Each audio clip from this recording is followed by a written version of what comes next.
So you can still see the puddles in the driveway and all the little helicopter things that the water washed off last night. We had a good amount of rain. Next town over actually ended up getting like golf ball size hail. So I figured it'd be a good time to show how my little trench is doing. This is all solid. I've been parking vehicles on it. No more mushy. Trench is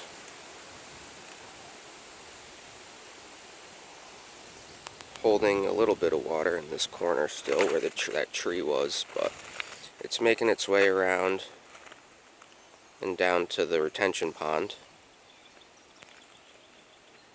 which I'll get to in a minute. But this trailer here is sort of the reason I did this whole expansion to this side, because coming up the driveway I wasn't able to make the turn and spin the trailer around up here. There just wasn't enough room. It's an 18-foot trailer plus the tongue and the truck, there just wasn't enough room up here to do it. So that's actually the angle that I end up at when I pull up towards the garage and cut it like fish, jackknife it and put it back in over here, but it works. So I'm actually going to make a video on this trailer because for some reason there doesn't seem to be any on YouTube of the gravity tilt, this is my first tilt trailer, and I will never buy a not tilt trailer after owning this. A 14,000 GVW trailer weighs like 3,000, I think. You can put 10,000 on it or something like that. I don't have anything. I'm not going to put the dozer on it. I got somebody who moves that if I ever have to move it, but for my Mini and my tractor and the zero turn, it's perfect, and you don't have to touch any ramps. There might be enough room to lower it down. Just make a quick video. You pull the handle here, and then even my weight, like 160 pounds, it'll tilt it right down. Okay. Wherever the ground is, it just stops there. And then as you drive the machine up, again, like even my weight will push it down, it goes back down. And Belmont makes good trailers. They're made by the Amish. I don't know how they weld, but they make nice trailers. I had it'll come to me, my old trailer. But definitely was not tilt, and ramps get annoying very quickly. But anyway, the water, like the trench is dry. Like the water's all made its way down to the pond now at this point. You can see a little puddle there. It rained good last night.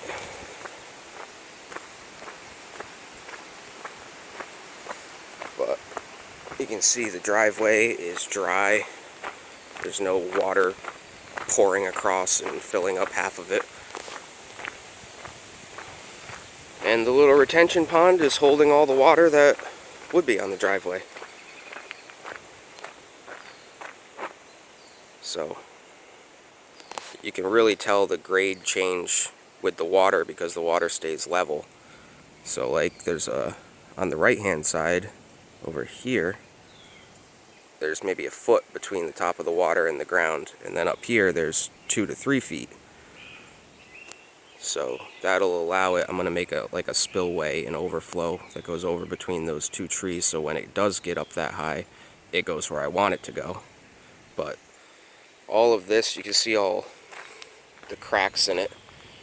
It's starting to dry out even with all the rain that we had last night.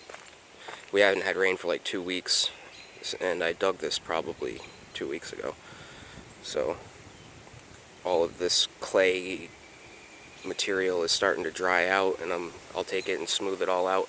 I'm waiting. They're repaving the road around the corner from here, and I'm expecting multiple triaxles of millings. So once I build the driveway up a bunch, I'll make like a nice little swale over here that keeps the water off the driveway and puts it where I want it to go.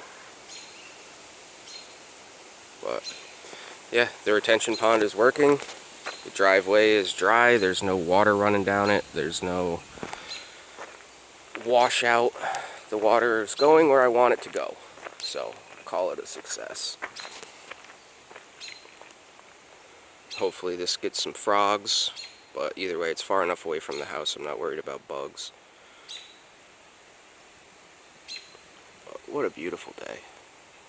Got a freaking cloud in the sky. Golf ball size hail last night. Must be all that global warming. Alright, have a good one.